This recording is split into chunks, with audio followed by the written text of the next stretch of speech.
say they dedicated, I don't see the dedication. They wanna say they dedicated, I don't see the dedication. These niggas say they dedicated, I don't see the dedication. They wanna say they dedicated, I don't see the dedication now.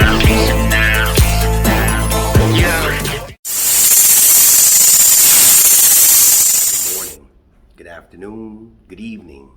My name is JH, and I'm sticking to my story.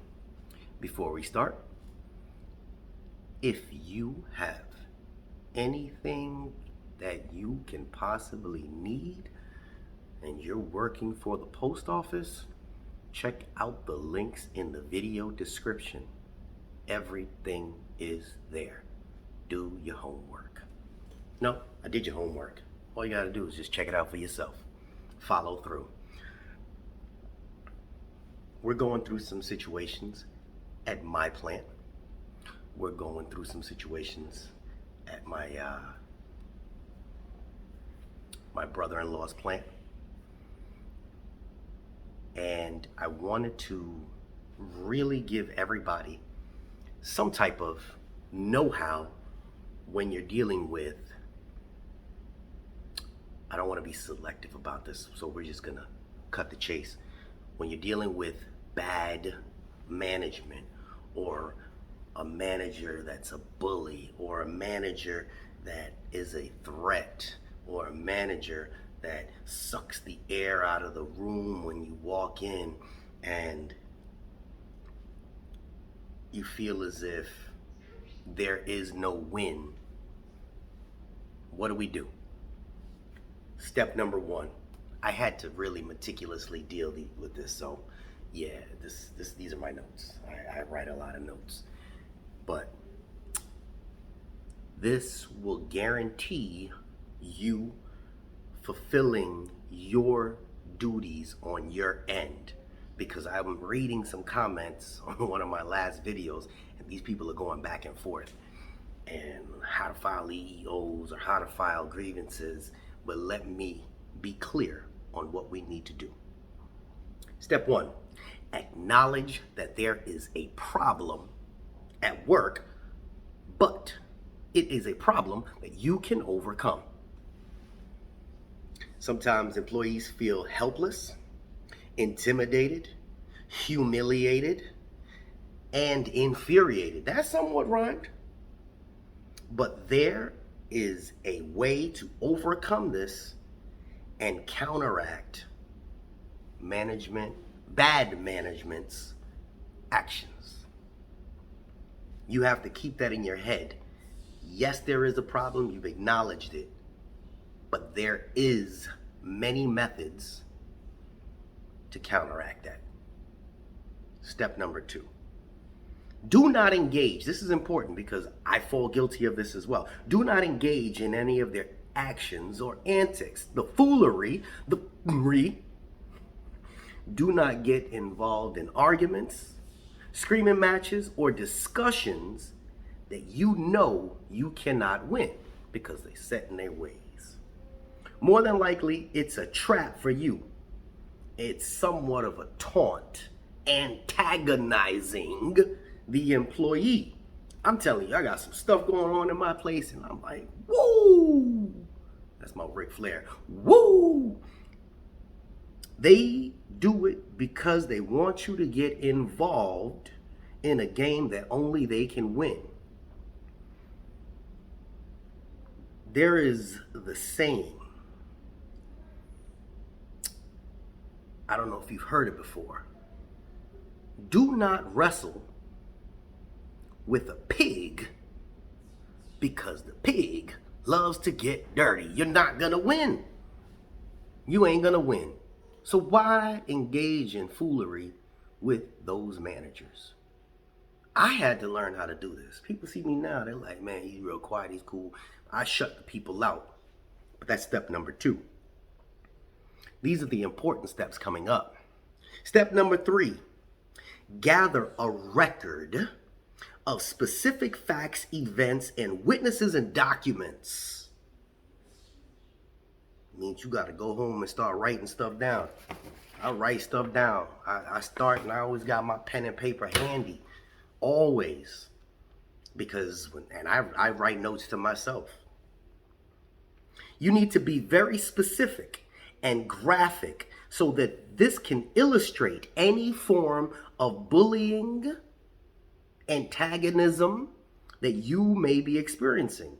If you have events where employees have left, resigned, or other co-workers have had issues, document them in factual detail. It's important. Don't go by hearsay, because if you mess up one thing, then your whole accusation is falling out the window. The manager sent the employee home because he didn't have the right shoes. You write that down, and then it comes around. No, the manager didn't send the employee home because he had the right shoes. The manager sent the employee home because whatever shoes he was wearing wasn't correct, but something smashed his toe and the individual got hurt, and he got sent home. So you can't just go make up stuff and put it in as your facts. Make sure everything is factual, that you document. You following me? Don't make stuff up. Don't go by hearsay. Go to the source. Step 4. I've told you this probably within the last 4 or 5 months. Review your employee handbook and the policies prohibiting harassment, hostility, dishonesty, fraud, discrimination, or retaliation. We have that in our union handbook as well. There are things that these managers tend to engage in on a regular basis, but nobody has yet to call them out. I got a beast, and he's calling them out, and he's public enemy number 1. He's probably watching this. We appreciate you, brother. But the key is to look for things that the boss or the manager may have violated. Meaning, yeah, you ain't gonna be able to sit down and watch TV when you get home. You got to do a little bit of your own research. Man, I wonder if that's even legal what they're doing. Is that something that violates the policy of where we're at? Because I just can't see that being legit. We have this person that would go and get our vehicles towed if we parked. Man, and that person I felt like they got a kick out of it. They would come in on their days off and then call the tow people and get the vehicles towed because it wasn't parked in the right parking spot or outside the gate. Man, and then you blew my mind. Step number 5 is to make a list of the damages or consequences due to the manager's behavior, such as, but not limited to, good employees resigning or other managers having constant issues dealing with your specific manager.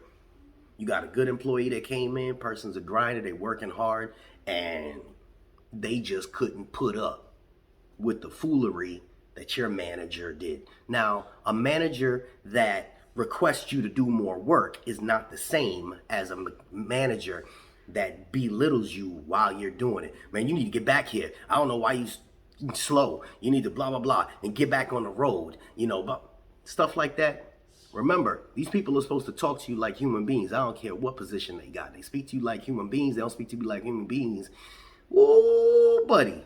I give them all right. But we not going by my feelings. We going by what I've researched, okay? Y'all don't want my opinion, because my opinion get everybody fired around here. But make a list and make sure that it's spelled out correctly. Step number 6 is the hardest of all, which is actually filing the written complaint or EEO against said manager. In your written complaint, you must be specific with details. Make sure it's less of an accusation and more of a report. Basically, you're just giving a report of all the foolery that has occurred, not accusing them of doing something wrong. But this is what's happening. Okay, this person does this person does that. Now, understand what I'm telling you.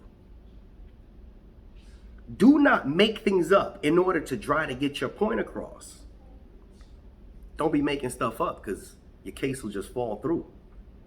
It's also important to specify when you are not certain of dates or times or names of other individuals. Listen, I am not sure of when it happened, but I think this occurred last week Sunday, or maybe it was Monday, but I'm not too sure.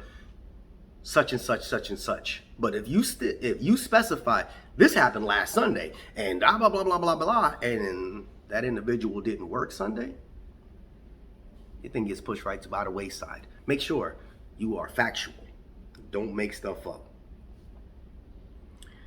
Unfortunately, it's important to specify when you're not certain of dates, times, names of other individuals. Unfortunately, the problem with the steps are a lot of people fear retaliation. People don't want to, they feel like, oh man, I'm going to get kicked out.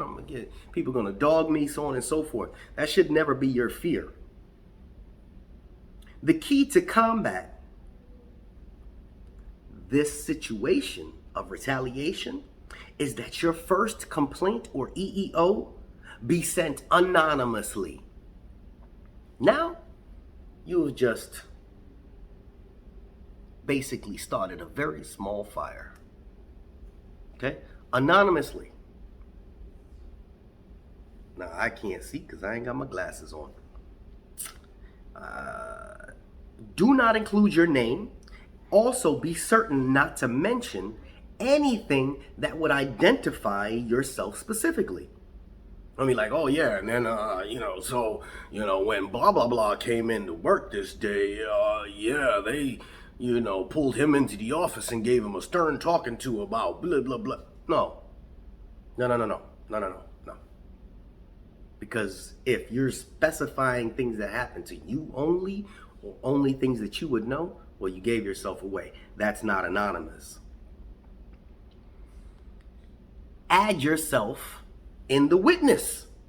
Well, if my name was Jeff was there, Eddie was there, Tim was there, Tina was there, Edna, Rakisha, they were all there at the same time. That way you kind of put yourself in it, but nobody knows who wrote it.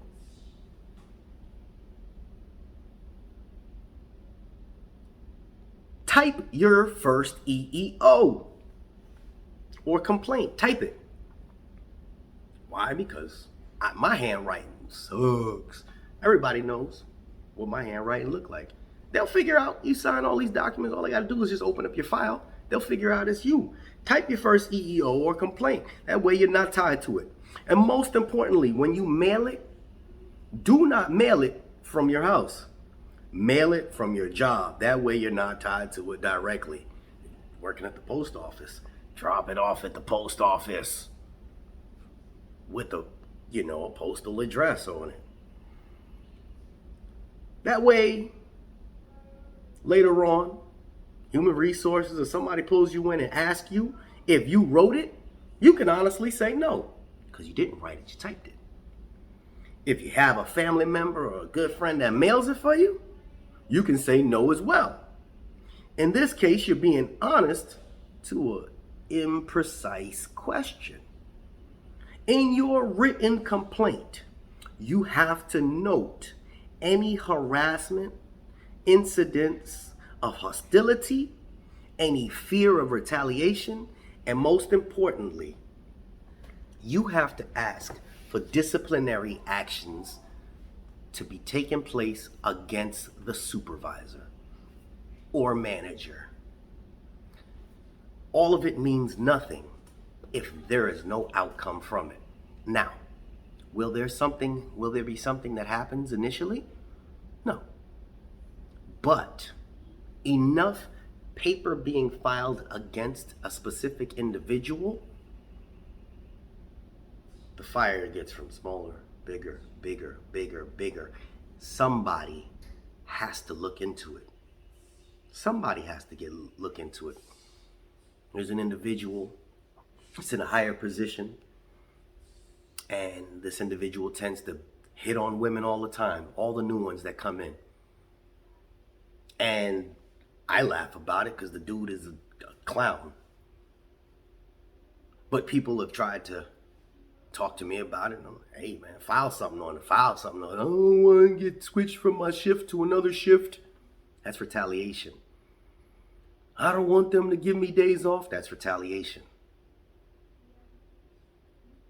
Our handbook states that nothing can be retaliated against because you filed something. So the key with all of this is initially file something anonymously. I'm sorry to draw this out. I'm sorry that I have to go into this, but if you have rode this out with me within the last year, 6 months, 8 months, 12 months, 2 years, you will see a lot of people resign because of their managers talking to them like dogs. And if you're in that situation, or they're discriminating against you because you're a woman, you're a man with a beard that's not as cool as mine, whatever it is, you have to take action. Because it sucks to have a good employee come in and then they be like, I can't deal with that. Nah, nope. But remember, go back in the video and listen to what I said. Don't just make stuff up. And make sure that it's just not you that feels this way. Kind of just listen around. Don't be nosy. Just listen around and see if everybody feels that way. Or more than 5, more than 10 people feel this way. Because then you have a case against this individual. Because all it's going to be doing is that individual is the remote control for the revolving door of good employees. It's time for our bad reputation to be rectified. And it starts with each and every one of us. It's a long, drawn out process. But the step number 1 was acknowledging that there was a problem. Put your notes in the comment section because people read them. They don't want to feel like they're alone. There's people going back and forth in the comment section, exchanging their war stories.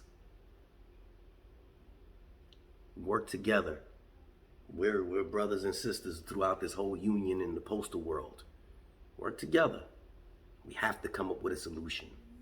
I've given you the basis. I've given you the blueprint. Due diligent. This is JH. And if you made it to the end of this video, type computer stand. Computer stand. Type computer stand if you made it to the end of this video. I hope you did. JH, we out.